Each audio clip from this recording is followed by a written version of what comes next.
जय माता दी, जय माँ कालका। आप सभी लोगों का बहुत बहुत धन्यवाद मेरी वीडियोस को देखने के लिए और उस पर कमेंट्स करने के लिए। आज का विषय बहुत ही महत्वपूर्ण है और मुझे पूरी उम्मीद है कि आप सब लोग जानना चाहेंगे और स्पेशली जो हमारी युवा पीढ़ी है, यंगस्टर्स हैं या एम्प्लॉयज़ हैं, वो इस बात को जानने में बहुत ज़्यादा इच्छुक रहते हैं कि पूजा पाठ, भक्ति, प्रार्थना ये सब करके क्या हासिल होता है, क्या इम्पोर्टेंस है, क्या आवश्यकता है। आजकल के युग में जब हमने विज्ञान में इतनी तरक्की कर ली है, एक प्रश्न हम सब के आगे आया है और जिससे कहीं ना कहीं हमारी युवा पीढ़ी आज जूझ रही है और उन्हें उत्तर नहीं मिल रहा, और वो ये है, क्या पूजा पाठ ज़रूरी है या फिर हमें 10 मिनट, 15 मिनट, 1 घंटा पूजा करना ज़रूरी है, मंदिर जाना ज़रूरी है। और कुछ लोग तो ये भी पूछते पाए जाते हैं, क्या भगवान होते हैं? प्रश्न पूछना कोई अनुचित नहीं है और उनके प्रश्न इसलिए तर्कसंगत हैं क्योंकि हमें जो अपनी खुली आँखों से दिखता है हम उसी को सत्य मानते हैं। और विज्ञान भी ये कहता है, जब तक प्रमाण नहीं तब तक वो सत्य नहीं। हम स्कूल्स, कॉलेजेस, रिसर्च लैब्स की लेबोरेटरीज़ में, प्रयोगशालाओं में कुछ एक्सपेरिमेंट करते हैं और हमें रिज़ल्ट मिलता है, हम देखते हैं तो हम उसे सच मानते हैं। पर आध्यात्म और भक्ति मार्ग में जो सबसे पहली नींव होती है वो है विश्वास। वहाँ पर पहली सीढ़ी पे ही प्रमाण नहीं मिलता। विश्वास की आधारशिला पर हर भक्त, हर साधक अपनी भक्ति की इमारत खड़ी करता है और उस पे अपने इष्ट की ध्वजा लहराता है। कालांतर में भक्ति ने विभिन्न रूप लिए हैं और विभिन्न भक्ति मार्ग आज हम सब अपने चारों तरफ देखते हैं। तो हमें आज ये जानना चाहिए कि पूजा पाठ या अपने जीवन में से कुछ समय भक्ति को देने से हमें क्या फ़ायदा होगा या उसका क्या लाभ है और उसकी उपयोगिता क्या है। ये वीडियो स्पेशली यंगस्टर्स के लिए है, मेरे भाई बहनों के लिए है जो कि आज 21st सेंचुरी में 21वीं सदी के करता धरता हैं।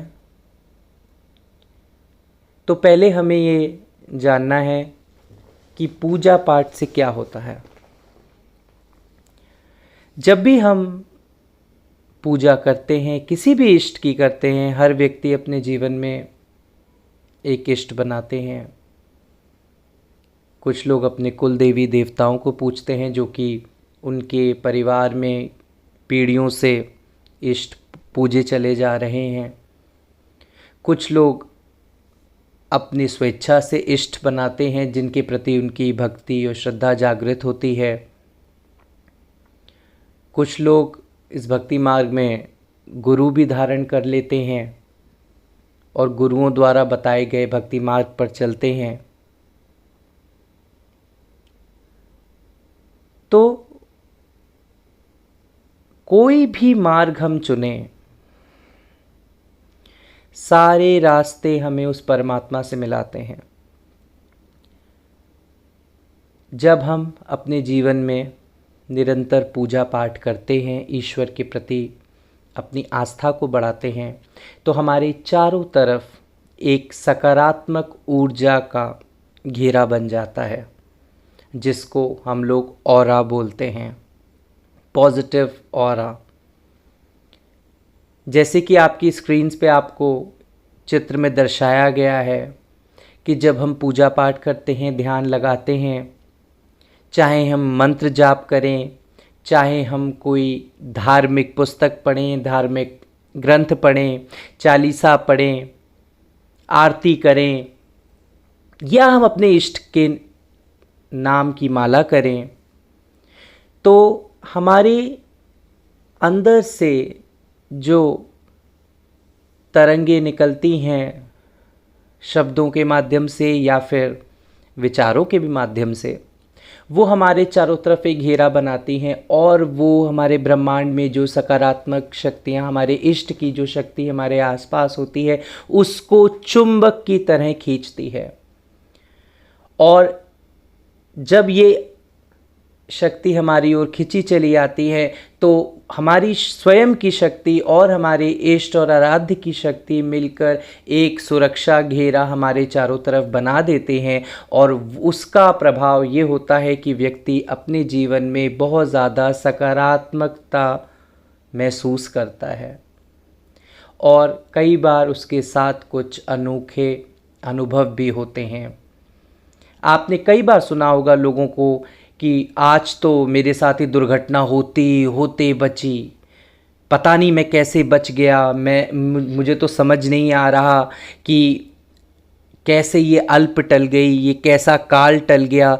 तो इस सब के पीछे का कारण क्या है? हम लोग उसे किस्मत, भाग्य का नाम दे देते हैं, होता भी है, पर कहीं ना कहीं उसके पीछे हमारे साथ जुड़ी हुई सकारात्मक शक्तियाँ, हमारे इष्ट की शक्तियाँ हमें सहयोग करती हैं। पूजा पाठ भक्ति के विभिन्न मार्ग हैं। कोई स्थायी नियम नहीं है, कोई स्थायी प्रयोजन नहीं है। हर व्यक्ति के भक्ति की परिभाषाएं अलग हैं।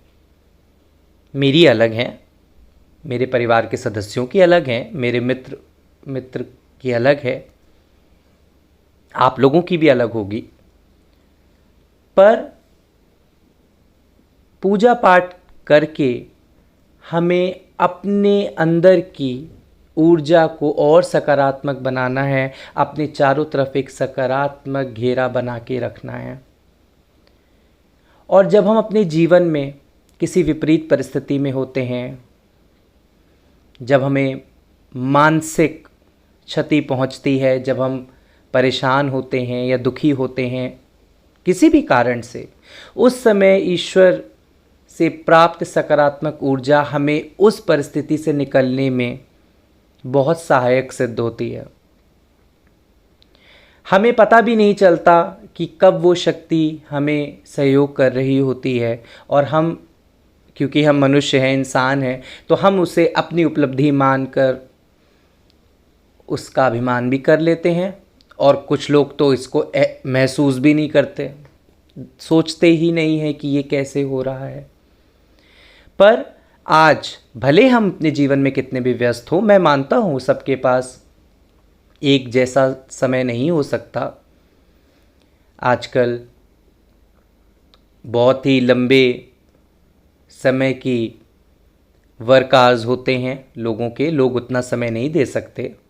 जो भी समय मिले, चाहे आप 5 मिनट करें, 10 मिनट करें, नियमबद्ध होकर निश्चित समय, निश्चित स्थान और निश्चित प्रक्रिया के द्वारा आप अपने इष्ट की, अपने आराध्य की भक्ति करें, पूजा पाठ करें।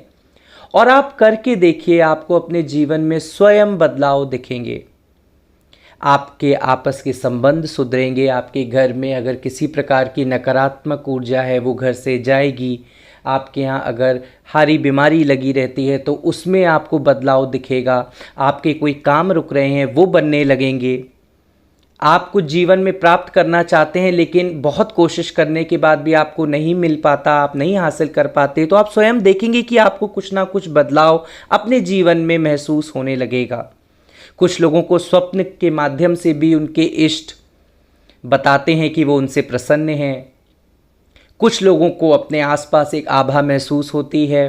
कुछ लोगों को ईश्वर की कृपा किसी अन्य व्यक्ति के द्वारा प्राप्त हो जाती है। हम कहीं जाते हैं, हम परेशान होते हैं, अचानक से कोई आके, कोई भी व्यक्ति जिसको आप जानते नहीं हैं, वो आपको आके कोई ऐसी सलाह दे देता है, कुछ आपका हाथ पकड़ लेता है और वो सलाह, वो सहायता उस समय आपको उस समस्या से निकालने में सक्षम हो जाती है। और वो ये ही होती है ईश्वर की कृपा, आपके आराध्य की कृपा, आपके भक्ति का फल। भक्ति का फल देखने के लिए ऊपर से कहीं से आपको कोई भी इष्ट आके कोई सर्टिफिकेट नहीं देगा, कोई प्रमाण पत्र नहीं मिलेगा कि हाँ मैं आपसे प्रसन्न हूं। अनुभव, भक्ति, आध्यात्म, ये आत्मा से जुड़ा होता है। और जब आत्मा जुड़ी होती है तो आत्मा दिखती नहीं है। उसी प्रकार आत्मा से जुड़े अनुभव भी आप महसूस कर सकते हैं, देख नहीं सकते। हमारी इन आँखों में वो इतनी शक्ति नहीं है कि हम उसको देख पाएं। ये बहुत ही किस्मत वाले कुछ लोग होते हैं जिनके चक्र जागृत होते हैं और वो ईश्वरी कृपा को अपनी खुली आंखों से देख पाते हैं। पर एक आम इंसान अनुभव के द्वारा अपने जीवन में घटित हो रही घटनाओं के द्वारा ईश्वर की कृपा को महसूस कर सकते हैं, उसे प्राप्त कर सकते हैं। आज हम ईश्वर को तभी याद करते हैं जब हम मुश्किल के दौर में होते हैं। इस समय वैश्विक महामारी फैली हुई है, हम सब कोरोना के प्रकोप से जूझ रहे हैं। तो आपने देखा होगा, मेरे पास भी कई फ़ोन आते हैं, कभी मैसेज आते हैं, मुझे पता चलता है कि लोग बहुत दुखी हैं, परेशान हैं, उनके घर परिवार संबंधी कोई अगर बीमार है तो लोग बहुत परेशान हो जाते हैं और इस समय ईश्वर को याद कर रहे हैं। कोई पूजा कर रहा है, कोई हवन करा रहा है, कोई जाप करा रहा है, कोई सारे साम दाम दंड भेद इस समय लोग प्रयोग कर रहे हैं कि किसी तरह उनके इष्ट मान जाएं और उस संकट की घड़ी से उन्हें निकाल ले। पर हमें ये सोचना है कि आज हमने ईश्वर को सिर्फ अपने दुख के क्षणों के लिए ही क्यों छोड़ दिया। दुख में सुमिरन सब करें, सुख में करे न कोई, और सुख में सुमिरन जो करे तो दुख काहे को होए। और यही हो रहा है। हम अपने सुख के दिनों में इतने अभिमान में चूर रहते हैं कि उसे हम स्वयं की उपलब्धि मान के बैठ जाते हैं और हम ईश्वर को भी धन्यवाद तक नहीं करते। हमारे जीवन में कुछ भी होता है, अच्छा छोटी सी बात हो चाहे बड़ी बात हो, लेकिन आज हमने सुख के दिनों में ईश्वर को पूछना छोड़ दिया, क्योंकि हम उसे अब अपनी स्वयं की उपलब्धि मानने लगे हैं। मैंने एक वीडियो में कहा था, आज हमने स्वयं को भगवान मान लिया है, इसीलिए हमें अब ईश्वर की आवश्यकता नहीं। लेकिन हाँ, जब हमारे दिन अच्छे नहीं होते, जब हम किसी संकट की घड़ी में होते हैं, तभी हमारे मुखमंडल पे ईश्वर का नाम आता है। ऐसा क्यों? क्यों? ये तो वही बात हो गई ना कि जब आपको किसी से काम निकालना था तो आपने उसको पूछ लिया, जब आपका काम सही चल रहा है तो आपको उसकी मतलब नहीं। तो आज हम ईश्वर के प्रति भी कहीं ना कहीं स्वार्थी हो चुके हैं। तो हम सब लोगों को अपने जीवन में आध्यात्म के लिए भी समय निकालना है, थोड़ा ही सही, लेकिन प्रतिदिन आप अपने आराध्य की पूजा करें। कोई भी देव शक्ति हो, आप किसी भी धर्म से जुड़े हुए हों, आप पूजा करें, उनकी आराधना करें, जिस भी रूप में, जिस भी प्रयोजन के द्वारा आप करना चाहते हैं, और उनको हर क्षण साथ रखें। सिर्फ दुख के क्षणों के लिए ना छोड़ें, सुख में भी सुमिरन करें ताकि दुख ना देखना पड़े। हम सब भागम भाग में लगे हैं, दौड़ रहे हैं, जीविका की दौड़ है जो कि आवश्यक भी है, पर उस जीविका की दौड़ में कहीं ना कहीं हमें खुद का आकलन करके इस जीवन को सरल बनाने के लिए आध्यात्म से जुड़ना होगा, और तभी हम एक सुखी जीवन की कामना कर सकते हैं। वरना आप दौड़ते आए हैं, दौड़ रहे हैं और दौड़ते ही रहेंगे, सुख नहीं प्राप्त होगा। क्योंकि मैंने अभी जैसे कल कहा कि भौतिक वस्तुओं में अगर सुख होता तो बड़े बड़े बिजनेसमैन, बड़े बड़े इंडस्ट्रियलिस्ट सुसाइड ना करते। मैं आशा करता हूँ आपको ये वीडियो अच्छी लगी होगी। प्लीज़ मेरे चैनल को सब्सक्राइब करें, शेयर करें, ताकि ज़्यादा से ज़्यादा लोग मेरे चैनल से जुड़ सकें और शायद आपकी एक छोटी सी कोशिश किसी के काम आ सकती है। वीडियो के कमेंट्स बॉक्स ऑन है, आप उसमें अपने कमेंट्स, व्यूज़ डाल सकते हैं। जय माता दी।